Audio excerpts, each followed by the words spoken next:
Welcome to Beauty and the Brain with your hosts, Dr. Chris Croley and nurse practitioner Jerry Drinkard. Get ready to dive into the latest in revolutionary treatments, cutting-edge devices, and wellness secrets. Whether you're a consumer or provider, we're here to empower you at the forefront of beauty and aesthetics.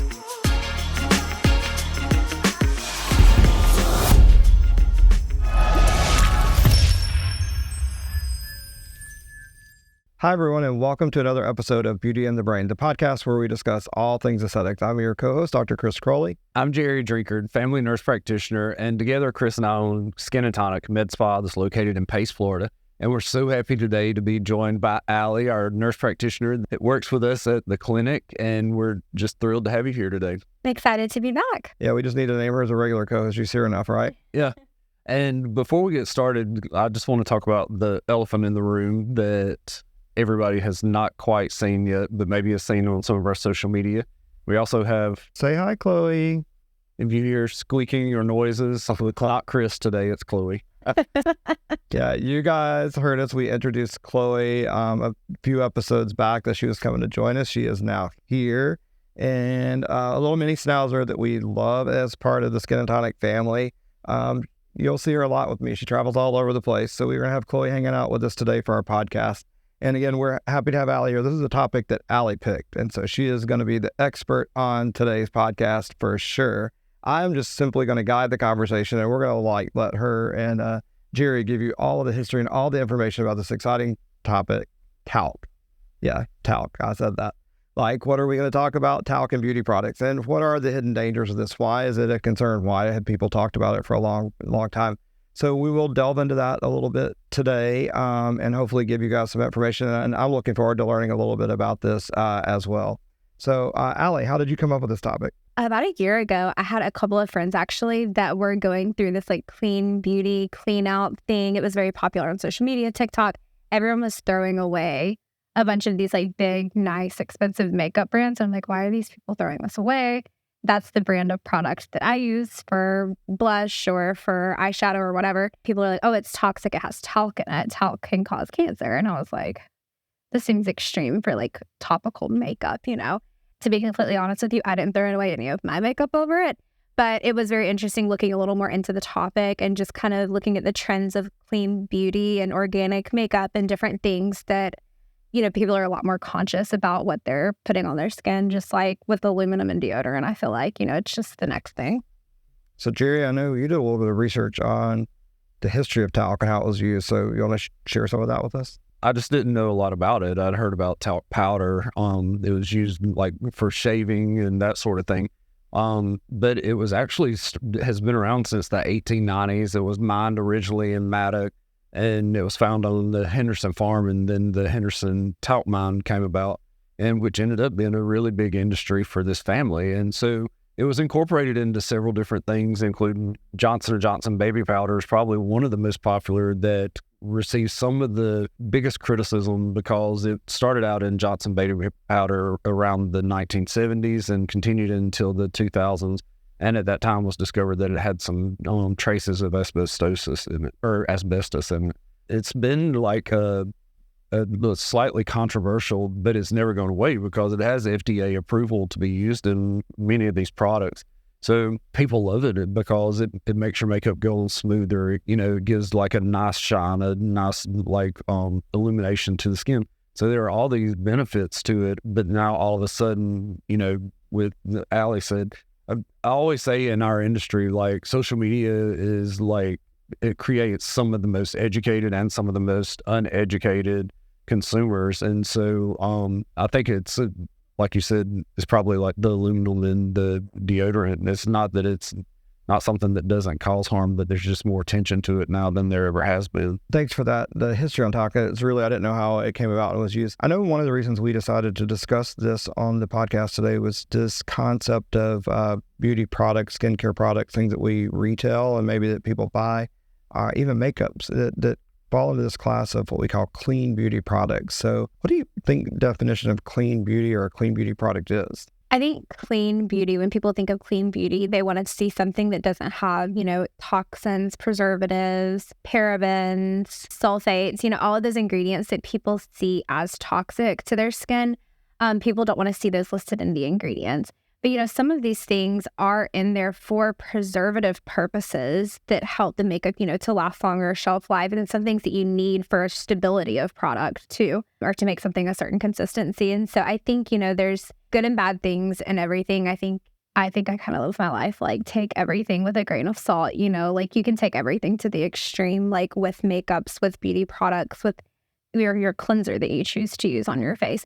A lot of medical grade skincare has a lot of these things in it that people say are bad for you, but we all preach medical grade skincare, And so I think there are things that your skin needs. And there's also no proof that using these clean products are going to be a better option for your skin.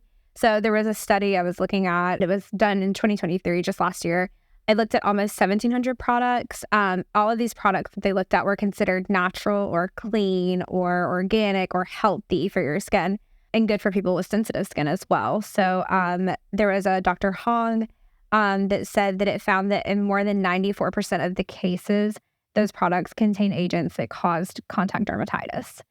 And so just because something's clean or labeled as healthy for sensitive skin or pure or organic doesn't necessarily mean that it's not going to irritate your skin, even if you have sensitive skin. So you're saying it doesn't matter, don't even worry about clean products? I think that you can be considerate in your purchases, but I also don't think that you should overanalyze something being clean, organic, all of these things. Don't only look at that, because just because it's good for one person's skin doesn't mean it's going to be good for your skin. So maybe it's knowing what the ingredients are. So if you're sensitive to something, you can determine that product or that class of products or other products with similar agents. So maybe knowing what's in the products you're using is more important than looking for a necessary clean or organic label. So Jerry, what is it that's so dangerous about talc? I mean, what's or one of the concerns? Mineral makeup has been like kind of a trend for years now, and considered to be healthy is a very popular makeup. I think one of the things that's a little bit misleading about talc is that you assume that when something is mined that it's going to be safe. And so a lot of these products, they're not contaminated in the manufacturing process like a lot of the situations that we've seen in the past, or, they're not contaminated during manufacturing or packaging or anything. It's actually the way that the talc is mined. And so talc is often found in the areas in close proximity to asbestos. And so that's where the actual contamination, comes from.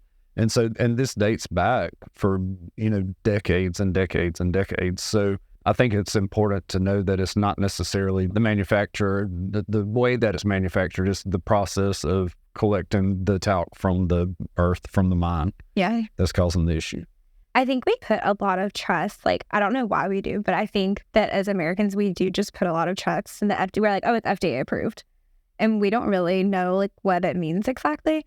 The FDA says just because an ingredient source is considered like an organically grown source doesn't necessarily mean that it's not contaminated along the way, and or that the substance may not be toxic or have an allergen in it.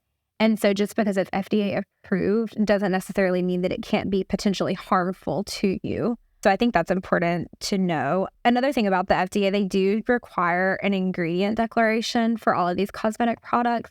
But it is important to note that if a brand has a signature scent or a trade scent, they don't have to list those specific ingredients.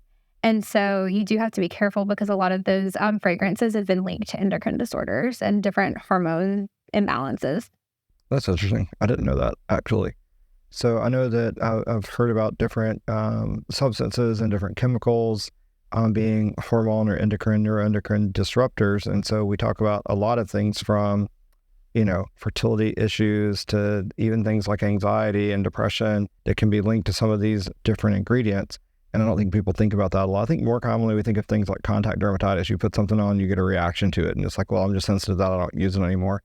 But there could be other things going on with some of these, organic or not organic or clean or not, that really we're not fully aware of. And talc may be just one of the examples we use it as a catchy headline because there's been so much controversy around talc. We've used this in the medical field actually for a long time. So not just, we're talking about now for cosmetics, but we've used it in things in the past, like if people have collapsed lungs. We could do a talc infusion around the lung, and it would do like a big inflammatory response and keep that lung adhered to the chest wall from collapsing again. So it's been used for a very long time for various indications, both cosmetic and medical uses. So certainly we're not just attacking talc here. I think it's really, we use that to grab people's attention and really start the conversation. But it is to talk more about what are the ingredients of the products that you're using, and making sure that if you're having any kind of sensitivity issues, that you kind of review those ingredients so you know. But also knowing that there could be other things going on in our body from some of these products, especially the ones that may be contaminated or that may have potential harmful ingredients. So when you're not getting something, that you can verify the source. So we're saying there can be these problems even when we know the source. So the FDA can say it's coming from an organically certified facility, farm, whatever these places are grown or the ingredients are derived. Even then you can have problems. So imagine when we're getting products that are not medical grade skincare products. We have no idea where their source ingredients are coming from, how they're contaminated along the way. So it compounds the problems even further. So I think that's kind of the important part of this is like, yes, we have a medical grade skincare line in our office. There's a lot of places that have them, a lot of good products on the market. But even with that, we have to be concerned. So certainly be aware of when we're doing some other brands that we may not be aware of that. There's a lot more contamination. Like I was reading one of the studies, and it was 170 products had been tested. And of those 170, 14% had some sort of contamination. And to me, that's a pretty high number. When you think about these are all products that have, had at least FDA clearance. There's so much attention focused on what's clean and what's pure and what's holistic. And, so much of that's labeling and marketing. And so you truly do have to think about like the raw ingredients. Like, was that ingredient safe for you, like in a standalone situation? So like contamination, like I've just kind of always thought about contamination being like in a lot situation, like this lot was contaminated, because of X, Y, and Z. You don't think about a whole product line possibly having a contamination because of one of the key ingredients. That in the past, until this, that's really where I thought contamination was, because we think about contamination most of the time, like probably the most popular is like food contamination. That's what we hear most about. And it's rare that you hear about this sort of thing. Speaking of different... I'm allergic to chlorophyll, so no problem. Oh, true. Yeah, no worries for you. No worries for me. No lettuce problems. So speaking of brands that do have talc, I was kind of surprised looking into this because a lot of them are really good brands, and to be completely transparent, brands that I would use and do use. So some of like the big ones that stuck out to me that I think are very popular are Benefit, Elf Products, Fenty Beauty, CoverGirl, surprisingly Rare Beauty. I don't know why, I thought that Rare Beauty would be a cleaner brand. It's like a newer line with Selena Gomez, but that was not talc-free. And then some brands without talc is Lawless at Sephora, Glossier, House Labs, and Milk Makeup. So that kind of gives you like some differences in brands. Actually, if you go on Sephora's website, it will tell you can filter out like products without talc now, which I'm like, that's a pretty big movement to have a whole subgroup of makeup that's like, oh, these don't have talc, and this is where you can come to shop for products that don't have it. But is it mainly a sensitivity issue, or it's a carcinogenic of people worried about cancer? I think people are worried about cancer. Like, I think that was the thing, right? Like, it was like this big headline, like, oh, it could have asbestos in it, and if it does, then it can cause lung cancer if you inhale it. Then the question is, how much powder do you have? How much blush do you have to inhale? Yeah. To get lung cancer from it? I don't know. So I think that was just a big like clickbait thing, but a lot of people really like that idea. Jumped ship, and they were like, yeah, clean beauty is where it's at, which I'm all for, clean ingredients and things like that. But I think that something can be clean to somebody that's not clean to somebody else, because you can have the sensitivity to it. Yeah, maybe we're lapsing those issues together. Mm-hmm. So, and that's why I was asking in the beginning, what is clean? And so are we talking about talc-free? Are we talking about paraben-free? Are we talking about that it was not contaminated with some sort of pesticide along the way and organic?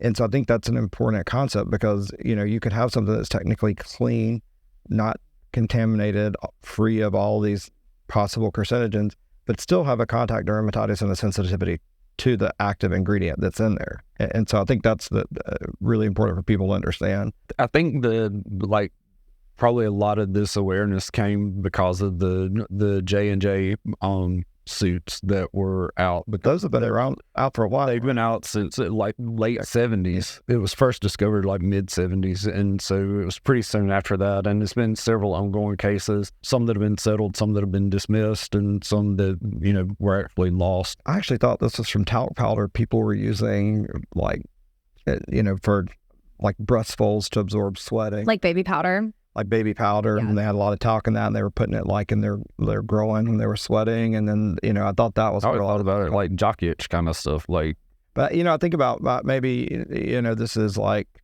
was a child. I was born in the 70s, and so early 70s. So I think about I was, believe it or not. I know I don't look it, but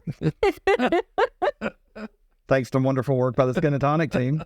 You can only see that if you go and turn on and watch us on the YouTube channel. So go check out on YouTube, and you can see all of us. And we'll put how good Dr. Crowley looks. Yeah, how did I look today? No, not really. I'm the only one. Yeah, I look good today in relation to the two sitting next to me, only because they've been sick with the flu. So I'm surprised I'm sitting this close in the room to them. But I am loaded up on Tamiflu at this point, even though I don't have the flu, just to prevent it. No, they both. I'm surprised you're in the building with us. Germaphobe you are. Yeah, we joked at the beginning of this episode actually because Allie looks beautiful every day. It does on her worst day, she looks better than most people on their best day. And so she sits down and Danny, our videographer, he's like, "Wow, you look surprisingly good today." Yeah, you look better than we thought you would, or something. I was like, "Oh, thank you." So go check out how we look on YouTube, you guys, if you want to see it. But no, you guys want to see some talc makeup on the face? Talc makeup on the face, are you? But I think back at that time, and they used a lot of these powders. And they had these big puffs, and I can remember clearly in her bathroom. And I mean, I wasn't in there when she put it on. I have no idea, but I remember there was powder all over the bathroom. Yeah, like smoke. And so she'd come out and be like, and so I would imagine that the inhalation of that back at that time was a lot more than using talc in your makeup that you're going to put on your face. I don't know that for sure, but on a brush. But I just again think back to that time and how much powder was all over everything. And I still have that smell ingrained in my mind, what it smelled like going to my grandma's house. So, and that's when a lot of these lawsuits and things are coming out. But I haven't really heard about it in this makeup trend, and the fact that Sephora is just now doing this, or I don't know when they did it, but it seems fairly recent. Yeah, within a couple of years. It's interesting about we're doing this now for something that we've kind of known has been a potential problem for a long time. So, all right. This topic has been almost as painful for me as the flu has been for you guys. So I really didn't know a lot about it. Thank you guys for sharing your information. Thank you for bringing it to our attention, Allie. I can't wait to see what you come up for us to talk about next. Hopefully it'll be a little better. I like talking about makeup because you guys obviously don't wear makeup that much. So I feel like when I don't know what we do on the weekend. That's true. I put a little bronzer on both of you before, actually. So... But, to bring a little girly topic every now and then for the girls. No, I love it. And I love the concept because we hear these topics all the time. And, about people talking about what's clean, what's organic, what's better. So, no, I really do appreciate you bringing it to our attention. I'm glad we got the chance to talk about it. I hope you guys all learned a little bit from this episode. Tune in again next week for another episode of Beauty and the Brain. See you soon. Bye.